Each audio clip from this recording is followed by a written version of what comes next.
आप डीएम बन गए, आप एसपी बन गए, आप एसडीएम बन गए, आप दरोगा बन गए, आप बिहार शिक्षक भर्ती से कंप्लीट करके टीचर बन गए। क्या लगता है, ये सफलता आपने हासिल किया तो आप सफल हो गए? वास्तव में आप सफल नहीं होते। इस सफलता के पीछे कोई और है जो वास्तविकता में सफल हुआ।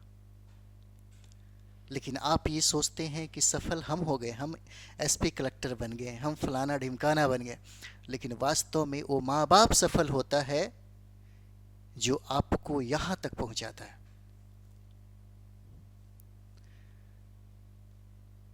आपकी सफलता पे तमाम दुनिया के जितने भी लोग हैं, खुश हो या ना हो या दिखावा करें, लेकिन सच में सबसे ज़्यादा खुश जितना माँ बाप होता है उतना कोई नहीं होता। थोड़ा सा तकलीफ हो जाए, थोड़ा सा किसी को दर्द दीजिए तो आपसे मुंह फेर लेता है। लेकिन बहुत बड़ा गलती होने के बावजूद भी, पूरी दुनिया आपको रिजेक्ट कर दे, फिर भी हमेशा एक पत्थर की चट्टान की तरह आपके साथ वो खड़े रहते हैं। आपके भी मन में होता होगा, एक बार जुनून के साथ, एक बार है ना शिद्दत के साथ इतना मेहनत किया जाए कि सफलता की कहानी है ना उन लोगों को भी ये बात पता चले कि सफल घर पे जो बैठे हुए माँ बाप जो इंतज़ार करते हैं उनको भी इसका एहसास हो। देखिए, किसी भी चीज़ को हासिल करने के लिए बहुत बड़ी बात नहीं होता, मात्र दो तीन चीज होता है। सफलता निरंतर एक प्रयास है, सही तरीके से। बस चीजों को समझने की जरूरत है। तमाम जितने भी विद्यार्थी हैं, सारे लोग मेहनत करते हैं, हार्ड वर्क करते हैं। कुछ विद्यार्थी तो ये भी देखते हैं, अधिकतर उनको भीड़ का हिस्सा बनने में ही मजा आता है। उनको लगता है कि जहाँ पर सबसे ज़्यादा भीड़ होगा, जहाँ पर है ना सबसे ज़्यादा ब्रांडिंग होगा, वहाँ हम पढ़ेंगे तो सिलेक्शन हो जाएगा। जैसे ही वहाँ भीड़ के हिस्सा में जाते हैं, शामिल होते हैं, उनका जो मौलिकता है वो ख़त्म हो जाता है। उनको दुकान थोड़े चलाना है, उनको तो कंप्लीट करना है, उनको कंप्लीट करना है। जिसको अपना मार्केट चलाना है ना, मात्र 10 लोगों पर ही फोकस करता है, बाकी उन्हीं के वजह से है ना ये दौर जो है, ये जो सिलसिला है वह चलता रहता है। कोई बड़ी बात नहीं है। लेकिन सफल आपको होना है तो मेहनत आपको करना पड़ेगा। यदि आप चाहते हैं कि हमारे माँ बाप सफल हो जाए तो ये संघर्ष की कहानी है ना, और ये संघर्ष का जो दौर है, इस संघर्ष के दौर में अकेला है ना बैठ करके संघर्ष आप ही को करना होगा। संघर्ष से आखिर हम करें तो कैसे करें, है ना। बहुत सारे विद्यार्थी हैं जो बैठ जाते हैं रूम में और लगता है कि हम 12 घंटा 18 घंटा पढ़ लेंगे, हम कंप्लीट कर जाएंगे, ऐसा ही लगता है। माँ बाप का सपोर्ट भी है, माँ बाप बहुत ज़्यादा खर्च भी करते हैं, भले उनके घर में चावल दाल सही तरीके से आए या ना आए, लेकिन पटना में बैठ कर के, दिल्ली में बैठ कर के पढ़ने वाले जो भी विद्यार्थी हैं, उनके लिए टाइम से एकदम पेमेंट भेजना, पैसे भेजना है ना, ये करते रहते, कोई बड़ी बात नहीं है। क्योंकि माँ बाप का दिल ही इतना बड़ा होता है, करेज बहुत ज़्यादा होता है। दुनिया के किसी है ना किसी भी इंसान में उतना ज़्यादा हिम्मत और उतना ज़्यादा है ना पेशेंस नहीं है जितना माँ बाप के पास पेशेंस होता है। लेकिन सिर्फ एक प्रयास से ये कहानी बदल सकती है, मात्र एक प्रयास से। ज़्यादा कुछ नहीं करना होता है। 24 घंटे में मात्र 8 घंटा, 16 घंटा, 8 घंटा ऐसे ही आप बर्बाद कर दीजिए सोने होने में, 8 घंटा ऐसे ही आप ख़त्म कर दीजिए, कोई फ़र्क नहीं पड़ता। लेकिन 24 घंटा में जो 8 घंटा टाइम आपके पास है, उसका उपयोग तो सही तरीके से करिए, एकदम सही तरीके से, सटीक तरीके से, है ना, एकदम सटीक तरीके से उसका उपयोग करिए। हम ये नहीं कहते हैं, है ना, हम ये नहीं कहते हैं आपको कि यहाँ पर 8 घंटा जो टाइमिंग है आपके लिए, है ना, 8 घंटा जो टाइमिंग है ना, 8-8 घंटा में हम 16 घंटा की बात नहीं कर रहे हैं, फिर भी 8 घंटा का टाइम जो है विद्यार्थी दे नहीं पाता है। अगर देता भी है, अगर देता भी है तो उसे यहाँ तक पता नहीं चल पाता कि हमको, है ना, पढ़ना किस तरह से है, नहीं पता चलता है। ये बहुत समझिए कि सतत प्रयास करने के बाद यह पता चलता है। पढ़ना इतना आसान काम थोड़ी है, पढ़ना बहुत मुश्किल काम होता है। दुनिया में अगर देखा जाए तो जो लोग पढ़ते हैं उनसे जाकर के पूछिए, शौक से कितने लोग हैं जो पटना दिल्ली में जाकर के पढ़ते हैं। और शौक से पढ़ने वाला नौकरी नहीं लेता, शौक से पढ़ने वाला जो विद्यार्थी है वह विद्वान बन जाता है ना। जो लोग मजबूरी में पढ़ते हैं, है ना, मजबूरी में पढ़ते हैं, उनसे जाकर के पूछिए, सर्वाइवल के लिए, नौकरी के लिए। सबसे अच्छी बात क्या है पढ़ने का? पढ़ते तो सब कोई है, कौन ऐसा विद्यार्थी है जो पढ़ता नहीं है? सभी के पास किताबें, नोट्स बहुत सारा है। ना नोट्स की कमी है, ना किताबों की कमी है, और ना ही उनके दोस्तों की कमी है ना, जो उनको मार्ग दिखाते भी हैं और मार्ग से भटकाते भी हैं। सब चीज़ है उनके पास। लेकिन जब तक अगर इनके पास अपना रणनीति नहीं है, जब तक इनके पास अपना कुछ टेक्निक नहीं है, कुछ तरीका नहीं है, वो फाइट नहीं कर पाते। देखिएगा हमारे इस वीडियो पे बहुत ऐसे लोग हैं जिनको समझ ही नहीं आएगा, वो कमेंट्स ज़रूर, है ना, आलतू फालतू का करेगा। हम इस चीज़ को फील करते हैं, ये अनुभव है। अनुभव की मैं बात बताता हूँ।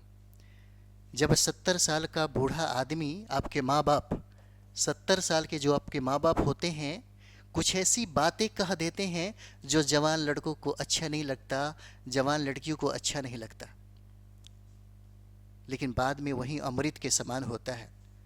उस अनुभव को सीखने के लिए भी, उस अनुभव को आपको सीखने के लिए आपको भी 70 साल जीना पड़ेगा, तब जाकर के आपको अनुभव प्राप्त होगा। माँ बाप का हर एक एक बात, है ना, उस सिद्धांत तो होता है, गलत नहीं होता। बाई चांस कोई चीज़ें हो सके, है ना, ये चीज़ होता है। उसी तरह से गुरु भी होते हैं। एक पुराने ज़माने में गुरु हुआ करते थे, है ना, लोग कहता था कि भगवान के बाद इन्हीं का स्थान है।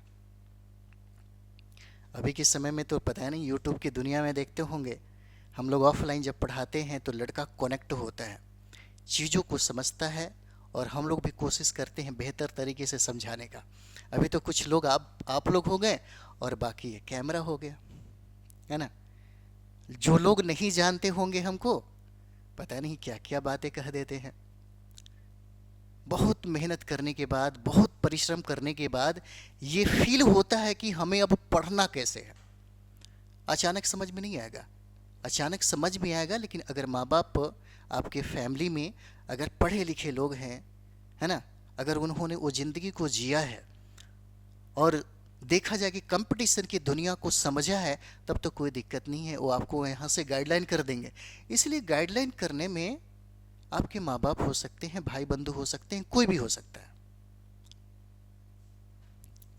ये बहुत अच्छी बात क्या है कि आपसे बेहतर, है ना, निर्माता कोई हो ही नहीं सकता। विद्यार्थी को लगता है कि शायद ऊपर वाला कोई आएगा मसीहा जो हमें कंप्लीट कराएगा, तो ये गलत सोचते हैं। ऊपर वाला आपका मदद नहीं करेगा, है ना। सिर्फ एक डायरेक्शन एक गुरु के तौर पे कोई दिखा सकता है। गुरु कोई भी हो सकता है, माता पिता हो सकते हैं, भाई बंधु हो सकते हैं, कोई सीनियर हो सकता है, इंस्टीट्यूट संस्था कोई भी हो सकता है। तो कम से कम गाइडलाइन में, है ना, अगर आप पढ़ते हैं और पढ़ने का सलीका और तरीका अगर आपको पता है तो समझिए कि आपको कोई दिक्कत नहीं होगा।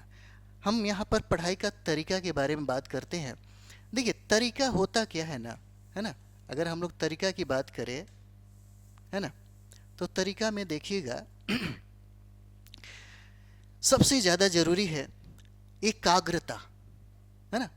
एकाग्रता यानी कि इसको हम लोग ध्यान कह सकते हैं। ध्यान, बचपन में ही माँ बाप हमेशा अपने बच्चों को कहते हैं ध्यान लगा करके पढ़ना। ध्यान बहुत बड़ी बात है। हम बचपन से सुनते आ रहे हैं, लेकिन ध्यान के बारे में क्या हम समझ पाए हैं आज तक?